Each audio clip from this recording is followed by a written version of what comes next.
When people talk about the sequels in the Grand Theft Auto series, you'll mostly hear GTA 5, GTA 4, and for older audiences, GTA 3. And for good reason, these sequels were big overhauls and damn near redefined the series as a whole, and they definitely deserve their praise. But there is one sequel in that franchise that no one really talks about, but it's just as important as those games.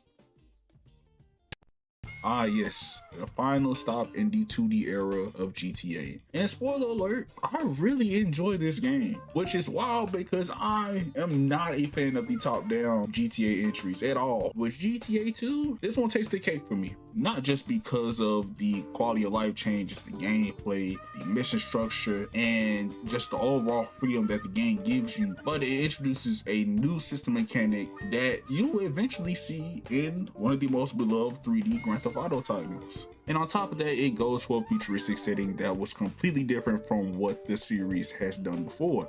And despite being leagues, and I mean leagues better than that piece of shit of a game that is GTA 1, GTA 2 underperformed and sold less copies than GTA 1, which to this day still blows my mind because it clears GTA 1 in almost every way. But to be fair, in retrospect, I get why the hype wasn't there. When GTA 1 was released, it had a good novelty and some shock value on the side that really carried the game. And even though there is a 2-year gap between GTA 1 and GTA 2, both still look a little similar to one another. And that was actually one of the complaints that I've seen quite often when looking at reviews for GTA 2. And you guys also have to remember, this is the late 90s, so a lot of video games were switching to the 3D era, and Grand Theft Auto as a series wouldn't really capitalize on this market up until 2001 with the release of GTA 3. So it makes sense that the general audience didn't really see GTA 2 as a big leap, which is fair, but still it deserves some love.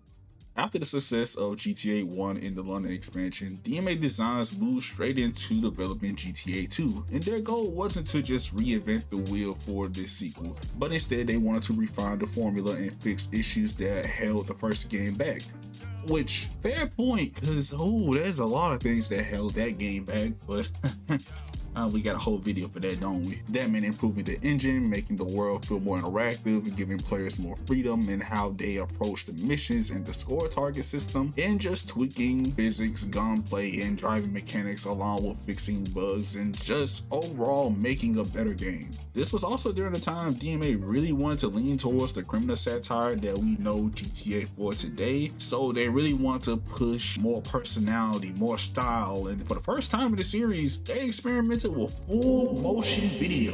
And on top of that, GTA 2 was essentially the last mainline game to use the top-down formula. So this was pretty much their last hurrah before moving on to the 3D era. Now narratively, GTA 2 keep things pretty simple, just like the first game, but there's a little bit more lore on the side. You see, now we actually have a defined singular silent main protagonist. I know it sounds weird, but it's a thing now. Ladies and gentlemen, this is Claude Speed. He doesn't talk worth a damn, but he takes jobs, he causes chaos, and he climbs through the criminal ladder, and he gets the job done by any means necessary. And yes, it's the same Claude Speed from the intro that you see whenever you boot up the game, and it is not the same Claude as we see in GTA 3. I know it's weird, and I don't really recommend thinking too hard on it, but just keep that in mind. Now, the game itself doesn't really give you much of a story. In fact, there are no cutscenes in this game. You know those in-game cutscenes they had in the first game that I said that were weird? Now it's time for you to find out why they call me the donkey, huh? But yeah, that's not a thing anymore. However, there is something that GTA 2 does that is completely different from GTA 1. There is an entire 8-minute live action short film that they use to promote the game. This film pretty much acts as the story for GTA 2, or at least from Claude's perspective. The short film pretty much shows Claude bouncing between different fractions, taking jobs, double crossing people, and doing whatever he needs to survive. Now, the cool part about this short film is that it mirrors the actual gameplay loop in the game. Claude works for multiple games. You choose which game you want to help. Claude betrays these said fractions to help other fractions out, and you will get hunted by other gangs if they don't mess with you. And it's always just chaos around them, which really fits GTA as a whole. And by the end of the film, Claude gets pieced up, and he essentially got put in the t-shirt.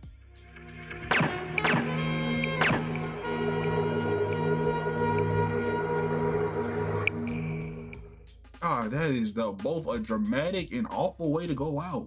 As for the presentation, at a glance, it doesn't look too different from Grand Theft Auto 1, but once you start playing, the difference is very noticeable. The game feels much faster. Visually, it's sharper, there's more clarity, it doesn't look blocky as hell. The cars, NPCs, and buildings have a lot more detail to it, and the city is so much easier to read now. When I was playing GTA 1 for that video, I feel like I was looking at vomit. Like, the UI was blurry, the textures were muddy as hell. Half the time, I couldn't tell what I was looking at. And GTA 2 just cleans all that up for me. The menus look cleaner, the HUD looks readable, and the city doesn't actively seem like it's hurting your eyes. I know it sounds crazy, but if you play GTA 1, especially the PlayStation version, you will know why. The biggest shift in the presentation for Grand Theft Auto 2 is the aesthetic. It really leans towards this dystopian retro futuristic look, and it may sound crazy because you hear that now, it's like, wow, Grand Theft Auto really did this, but yeah, they were heavily inspired by Frank Miller's work. If you look at the art style of the game, or like the concept art, it has a lot of that harsh lighting, that greedy tone, that exaggerated contrast that you see in his art style. Fun fact, Grand Theft Auto 2 doesn't take place in Liberty City, Vice City, or San Andreas. Instead, it takes place in Anywhere City, a futuristic metropolis divided into 3 different districts. You have the downtown, residential, and the industrial districts. Each district stand out from its visuals and by the different gangs that control them.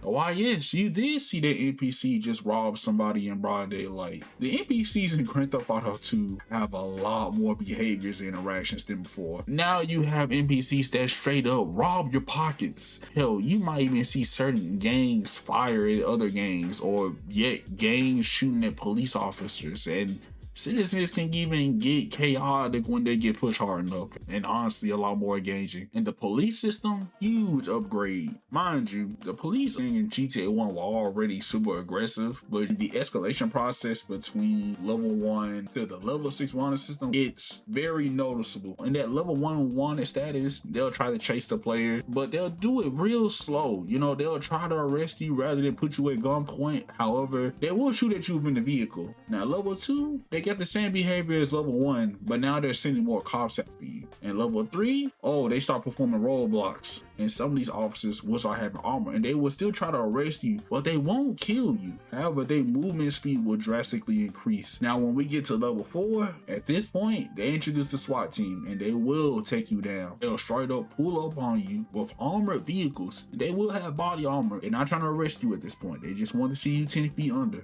And if you even get beyond that point, that's where level 5 comes in. They will send special agents, and they will take you down. Oh, level 6, level 6, level 6. We might have to go further beyond. We need to bring the army involved.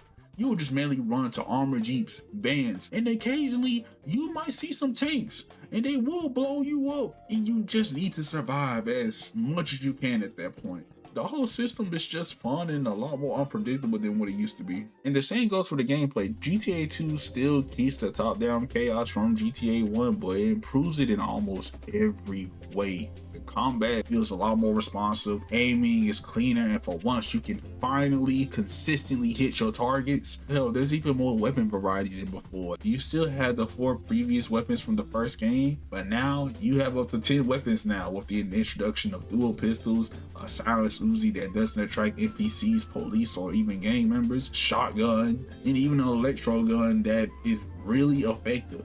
And we got the introduction of throwable weapons. Yes, we finally have grenades and molotovs. And oh boy, they are very useful and destructive. Now, unfortunately, you still can't shoot from vehicles yet, but in GTA 2, they did introduce vehicle weapon upgrades through the specialized garage system they have now. So instead of it just solely being a respray shop like it was in previous games, now you are able to upgrade your vehicle to have machine guns, mines, oil slicks, and even car bombs. And there is a good bit of quality of life changes that really made my day. Like, for example, we finally got a health indicator, we have a much cleaner UI, we have an adjustable radio station now, and we have mid-level saves.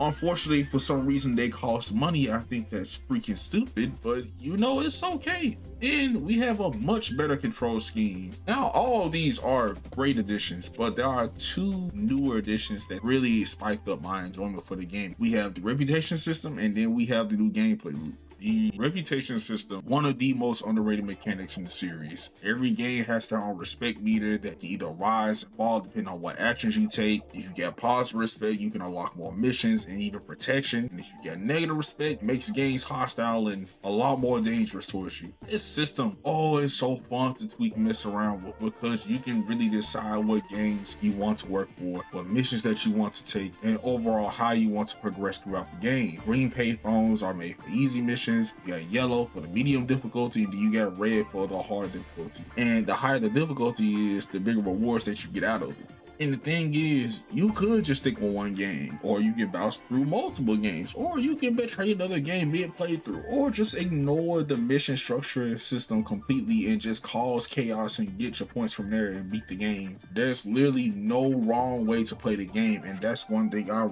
really enjoy about GTA 2. Since each game has their own template and style of mission structure in terms of like the assassinations, the sabotages, the territory control, or some of the escort delivery missions, which really adds a lot of replay value to the game.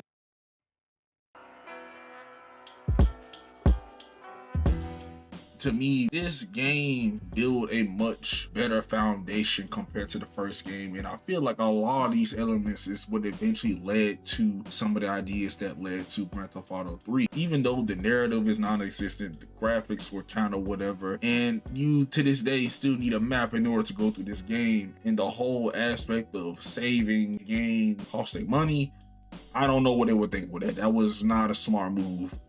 And despite those flaws, for me, the positives outweigh a lot of the negatives for this game. And I feel like GTA 2 really evolved the series as a whole and brought a lot of freedom that you don't normally see once you get into the later games.